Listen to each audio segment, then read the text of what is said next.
student athletes will not get scholarships if they do not have an academic plan. They must have a plan. They must have strategic operations on what they're going to do to obtain these scholarships. Without this whole journey is pointless.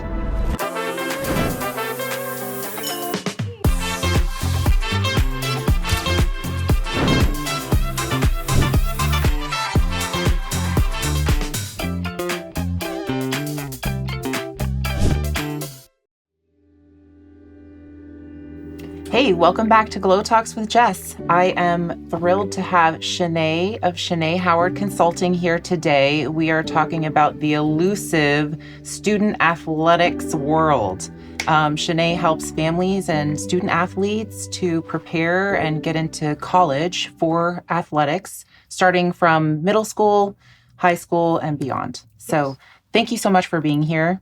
This is an exciting topic for me because, as you know, my children, and I've seen them grow. They're athletes and headed straight to college soon enough, right? Yes. Thank you so much for having me. So, Shanay, tell me a little bit about your background, history. How did you come about getting into, for collegiate athletes and counseling?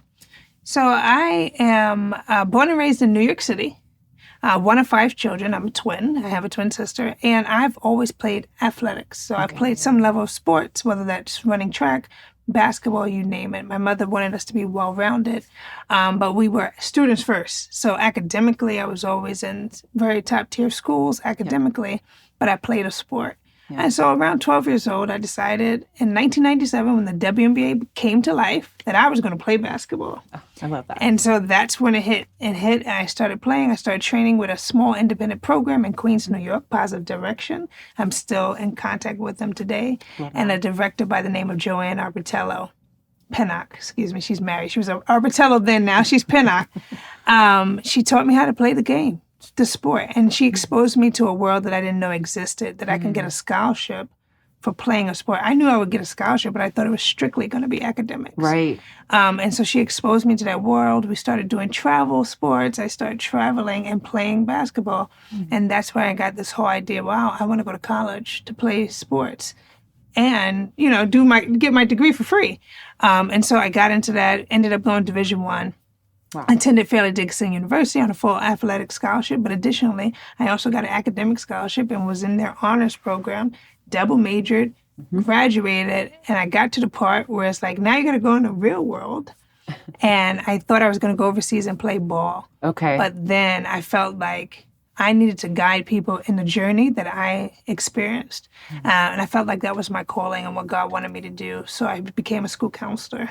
And that started the trigger to me consulting and trying to help student athletes and families on the journey to college. Yeah. And I realized that I love sports so much that it had to be a part of this journey. So that's kind of how I got into educational consulting and just being a counselor first. So I became a school counselor before anything. Well, so the passion there came from just even your own journey and having amazing people around you to kind of guide and teach you. And I'm sure as we kind of kept going into this modern age, I mean, look, schooling itself has changed quite a bit, right? Yes. So, when I was growing up, it was like we couldn't afford private school. So public school was the way to go, right? Yes. And there was a lot of athletic activities and things that you can get involved with through, especially Fairfax County. I did feel that this county has a lot to offer.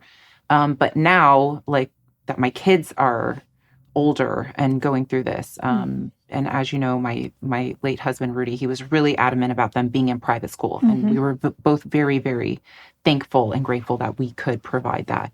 So, which is where we met. So I'm just so happy and thankful that, we've had our own journey, but that our paths have crossed. And now moving from going from being a counselor with the school to your own consulting work. What was that transition like? I know that was probably really scary. Yes. And putting your own name on the door. I was just talking about it for myself. Yes. Putting yourself out there is just automatically like nerve-wracking, right? Yeah. But when you have a purpose and you know that it is to help students and help student athletes, you have to lean into that. And so for me, it came a little bit different. I've been married for almost 10 years now. And then on my first pregnancy, we got pregnant in 2018, 2017, 2018. And I was pregnant with my first daughter, Heaven Renee. And Heaven Renee only lived 17 days. She lived 17 days. She never came out the hospital. She was, she wasn't born in the right. It was a complicated pregnancy, and she ended up passing in May of that year. And so sorry again. I know it's just it's hard. But she became my motivation. So and during this time, I still was a school counselor, licensed school counselor. I was helping kids. I was doing that. But, there was something more. And in that moment of dealing in that situation, I had a lot of time to look into reflect. Yeah. Grief can bring out time to reflect, right? And I'm sure you can identify. Yeah, exactly. And I said, what is it that I'm here for, right? And who am I impacting, and how can I impact more? Yeah. And I realized I was impacting. While I love working in each school, right. I wasn't impacting as many as I can. And I was like, I want to change the world, right? Yeah. I want parents to get help. I want student athletes to get help.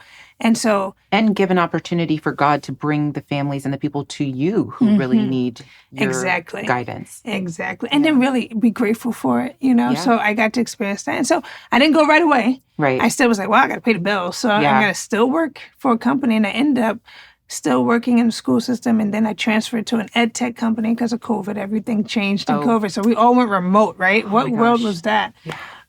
But I was remote. I had worked in the county. I was working for Fairfax County during this time, and I'm fast forwarding through my years to COVID. But where it hit me was I'm in COVID, we're doing this remote, and I'm like, I could just be doing this for my own name and consulting firm. As easy as it, like literally that. Like it literally hit me like, why am I answering to someone about something? Because they're always asking me questions like, Shanay, how do you do this? Shanay, how do you do this? And I'm telling them, but I'm on their salary. Yeah. And so my husband got to a point and he was like, well, why don't you do it for yourself?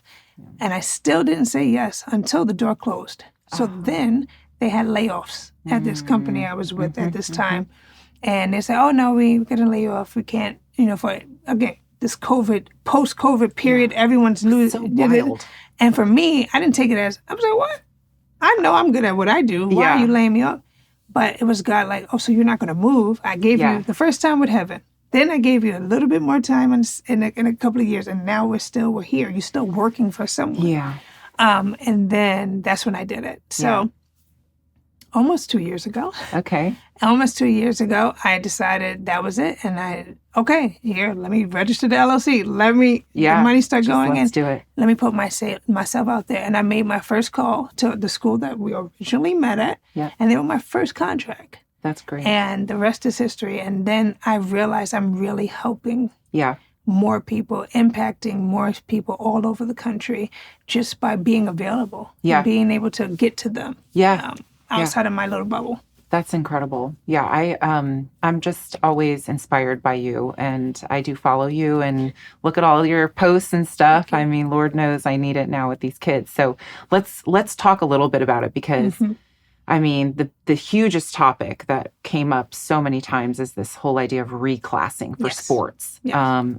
Talk to me about that because I feel like I'm lost, and I'm pretty sure a lot of my viewers and moms and dads out there are just like, what is this? It's like gibberish to me. Yes. So reclassification, by definition, when the NCAA looks at reclassification, is when a student from the start of 9th grade decides to change their graduation class either earlier or later. Okay. And so what we know in our sports world, a lot of students that reclass end up repeating a grade, right? Okay, right. There even is this new movement I call the pseudo reclass. So pseudo reclassification is anytime a student reclasses in middle school. Oh, okay. So 8th grade. But it has to be private, online, or homeschool. Oh, homeschool. You cannot reclass in public school. Got it. You cannot. Now, I know there's parents that's like, oh, no. Well, how is that possible? No, the public school system is set up to graduate your child in 4 years. Right. Your tax dollars don't pay for more. Yeah. They want you out. And so if you are going to reclass, it's costly. It's an investment. Yeah. And now we're seeing it more in the middle school time frame because people don't want to do it in high school. And the reason they don't want to reclassify in high school is because the NCAA, for eligibility purposes, starts your eligibility clock the moment you enter ninth grade. Mm. So that's why I call it pseudo reclassification prior to, because your eligibility clock is not on the line. I see. Okay. And you only get 4 years. Well, you get 5, but you get 4 years to graduate. You can have a 5th year, but that's it before you can enter into a university and be eligible without losing eligibility on the back end. Okay. And that's so important with sports and the athletics portion of going into the collegiate athletics. Yes, because when you get a scholarship, you want them to cover your whole tuition. Yeah. And you want them for all the years that you are going to be in school. And a lot of the times, our student athletes want to play.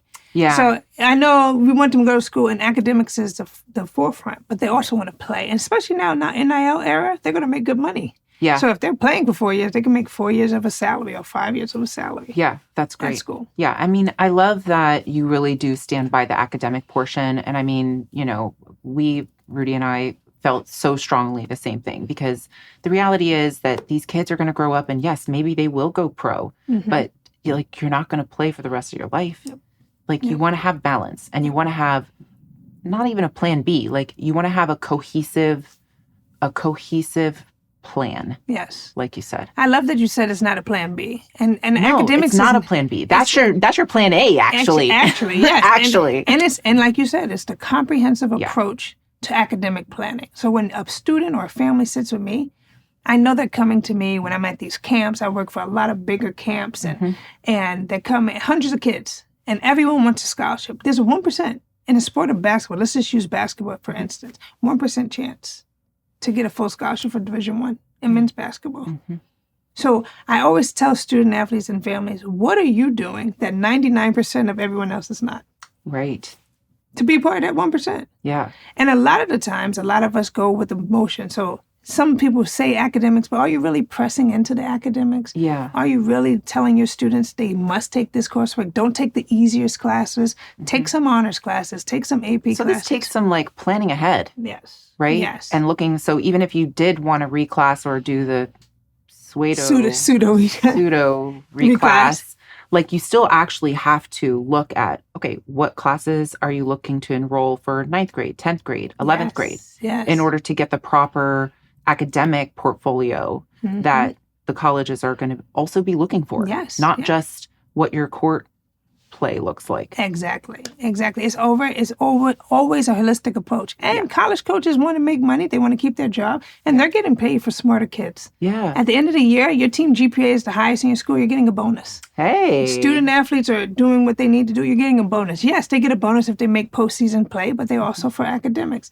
Yeah. And now the way scholarship money is being distributed in college, they don't want to give you the full athletic scholarship. They want to give you partial athletic, partial academics. Yeah. And so for me, I think we're doing our students, athletes, a disservice if we don't package them together. Yeah. Oh my gosh. Show them that they're going to do, I tell students, you want to be added value to any institution you want to go into. Yep. Yes, you can bounce the ball. Yes, you can swing a bag. Yes, you play football. Yeah. Wow. And they're academically sound. They're great. They're a great student athlete. They can be student government. They can do this. That's what a university wants to invest in. Well, also because, look, at the end of the day, that's a holistically balanced human. So that's the goal, right? Is we're making our little humans as balanced as possible. Yes. So we're not saying don't play sports. Of course, we all need hobbies, outlets. We need to move our bodies. This is part of being a healthy human. Yes. So, but that's not all of it and everything. Yeah. And I love the lessons you can learn in athletics. I will always be an athlete. I always say I'm a student athlete because I learned how to work well with others. Yeah, team building. Oh my gosh. I learned how to build, but that helped me in my work life. I learned how to lead a team. I learned how to adapt to my surroundings. I learned how to change on the spot. Be a part of a team. Exactly. Right? Change roles up. I mean, absolutely. I love ballroom dance sport for that. I mean, it is so much of that give and take, the lead and the follow. There's just so much involved more than what you see of a beautiful waltz. Well, this is so enlightening. Thank you. Now, what would you say given all of this, right?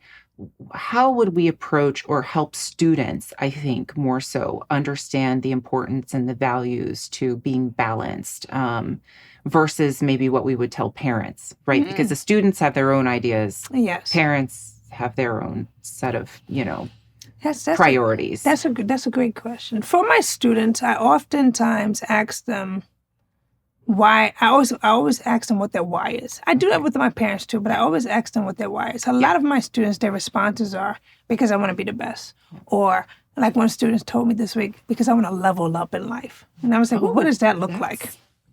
What does that look like? That looks like getting an education. That looks like putting forth effort in beyond your sport, because any sport you do play, you do have to have a level of understanding of it, right? Yeah. You have to study it. And dedication. And so I usually equate their sport and their talent to how they have to attack the books and how they have to understand it. A lot of our times, some of our students don't want to learn chemistry and physics. Sure. And this, but there's some things in life we're not going to want to do. Yeah. But academics helps you understand and get the, growth muscle. So like in sports, you're growing your muscles, you're getting it. I tell them this is your growth muscle to understanding life in the future. Yeah. And finding that why. Yes. I mean, that's always going to be the underlying driving factor of like getting you up out of bed on time and making sure your homework's done. And even though you don't like chemistry, you still have the assignment and it's done and you've done the best of your ability, not just like blah, blah, blah, blah through it, right? And I tell them sometimes, that statement, what am I going to use this for in my life? Well, I don't know. But at the end of the day, you don't know either. So it's better to be prepared than not prepared. It's better to be overly prepared than not. So back in the day, I used to try to come up with an answer like, maybe you'll use it here. Listen, we both don't know. Let's trust God that this will come, because he says all things work together for good for them that love God and are called according to the purpose. So I'm like, figure it out. Yeah. We don't have to. We don't need to figure it out right now. All we know is this is like the rule book. Exactly. Like this is the playbook. We've got to go by this. Yeah, that's great. So how about the parents? Like, how can the parents support that same concept without, because I mean, I could tell my kids up and down till I'm blue in the face about what they should and could and whatever would be doing. But. Yeah. I approach parents in two ways because I have 3 different types of parents. Okay. I have the parent that wants to relive their life through their students. Okay. And then I have the parents that's very protective. We call them the helicopter. Okay. Yeah. And then I have the parent that's like, I want them to see them make mistakes, but I still want to be there for them, right? Yeah. So even with all 3... The coaching parent, kind of. Know, see, you've seen them. See, you're starting to know the type of parent. Yeah. I encourage them to say, what's your why first? Go back to the time when you were carrying your child. What did you envision for their life? And get it. But then along the line, you allowed them to become them. They started showing you personality. Their own identity. Exactly. And you say that. That's want them so to powerful. Be this, but they want to be this. And we hope it aligns, and sometimes it doesn't. But always keep your why in the back of your head. But intact. Yeah. Besides the sport, it doesn't matter what they're doing. That's right. And I work with some great coaches and people. And I heard Jeff Becker, and he's one of the directors of CP3. And I heard him say, when the kid comes off the court, the best thing you can say to them is, I love watching you play. Yep. That's right. And that's just showing support. Because at the end of the day, we love everything our child does the right way. Not the bad stuff, but we love everything they do because we love seeing them grow. Think about when they used to bring you, I have a 5-year-old, and every day she wants to bring me a drawing that she made. Yeah. I have 400 of them. Yeah. And yes, I have to hide and throw them in the garbage. But guess what? I enjoy that she's enjoying learning colors and coloring. And so trying new things. Trying new things. So don't forget where you started from. When they get older, don't lose that. Don't lose that by trying to force them to do something. And if you keep that at the forefront, there may be a time some kids may say, I don't want to do this anymore. Yeah. I'd rather do this. Actually, Mom, you're right. I'm just going to go to college. Yeah. I don't want to play in college. I think I've done enough. Yeah. For this time frame. Yeah. So keeping that why at the front, I do talk to parents. And then I guess respecting your own intuition, right? Yes. Like ultimately for the parent and the student, and just allowing. That's what I find trust. They say trust the process, but it's more like trust the Lord's process for your life and your child. Yeah. And you know why this child was made, why they were designed, and so trust in that process. Oh, well, these are really amazing tips and just concepts for us to take away today. So thank you for your expertise. I'd love to have you back. I'm sure we're going to have lots more to discuss as even Liam's getting into high school. I know. I can't wait. Wonderful basketball player. Top notch. Well, we loved seeing you at the camp, too. Yes. And I think we were talking a little bit about that. Like, we could touch on some of that. And I know with different sports, they have different camps and stuff. Yep, but combines, camps, How valuable are those things outside of their the child's school or their school athletics. Yeah. And I will say camps are valuable, certain camps. Mm-hmm. So there are exposure, and I call them the money camps. There are campus camps as the kids get older. There are combines, depending on the sport, like football, basketball. But those type of exposure camps, like middle school camps and a camp like how you met me at, those are strategic camps that's showing the student athlete and the mom or the dad what's around you. You're seeing your competition. You're seeing, whoa, I'm good, but... Well, and the mental aspect. The mental aspect. Like, who else is around here? Well, and you never know, like, until you're actually in those moments or being pushed in ways maybe that perhaps you hadn't been, or being introduced to different camps where it's like, it's not a team. It's like, just trying to highlight a student at a time kind of thing. Yep. Like, the mentality behind each one is just very different. Yep. And you get a great moment as a parent to teach. Well, everything in life is not always going to be like this. Some people are going to be favored more than you. Some people are going to have it. Or what are you going to do when you have a bad game? What is the persistence? You don't feel like they know you. They don't know you. How are you going to get them to know you? What are you going to do to stand out? What are you going to do to be a leader? So I do like camps for that, because it gives the student another characteristic to develop. But there are some, be careful with camps. I always tell parents, listen, your kid has years to play the sport. Right. Don't pay for every camp. Do your research. Or over-push them. Physically. Overusage is a lot. Like, that's how injuries happen. Yeah. If 1 weekend they don't play basketball, it's okay. It's not going to hinder them. Yeah. Like, make sure there's a balance to their lives. Make sure they go on vacations. Make sure you take them out to another state, and it's not just for a tournament. Yeah, right. That's right. Like, do things with them, because they only get to be a child one time. Yeah. And variety is really just so important when developing like a whole person, I think. So, absolutely. Wow, this is great. Oh my gosh, what just such valuable information. Listen, I am so thankful to have you here. How can our viewers find you online? Oh, yes. So I have an Instagram page. It's just my name, Shanay Howard. My middle name is Yvonne, but I use Shanay Howard. On Instagram, on LinkedIn, I'm just my full name, Shanay Freeman Howard. You can find me on LinkedIn. And if you want to set a time to meet with me, just inbox me. I have a Calendly link. You can set up a time. I do 15-minute consults. Okay. You can talk to me about all things academics and student athletes, anything, and I'll help you the best way I can, and we can set up from there. So those are my two best ways to get me. I'm always on there, and I do provide free content. Okay. So I do Transcript Tuesdays, where every week I talk about transcripts and what the importance of navigating a transcript is for a student athlete. And I also put out content based on any topics that the NCAA is doing. I'm sure it's ever changing. It's ever changing, ever evolving, right? Yep. Wow. Well, that's incredible. I know that I'm sure my viewers are going to just really love all of this and be in touch with you. Is there anything you want to impart as a final goodbye? Anything I want to impart as a final goodbye? I would say every journey that your child takes or you take with your student is a special journey. So live in the moment. Yeah. Live in that moment. And I know we're chasing scholarships and we want out the best for our students, but enjoy the moment. Enjoy the ride to the big moment. Yeah. No, I love that. Well, thank you again, Shanay. It's so good to see you and have you here. Thank you. And guys, stay tuned and stay in touch, because we've got more events coming, and I'm sure Shanay and I talked about it. We can do some other lunch and learns and other things here in the office at GlowTalks. So I'm very excited for that. Thank you. All right, guys. So listen, thank you for being here. We have really enjoyed all of this educational information with regard to student athletics. And until next time, we will see you. Ciao.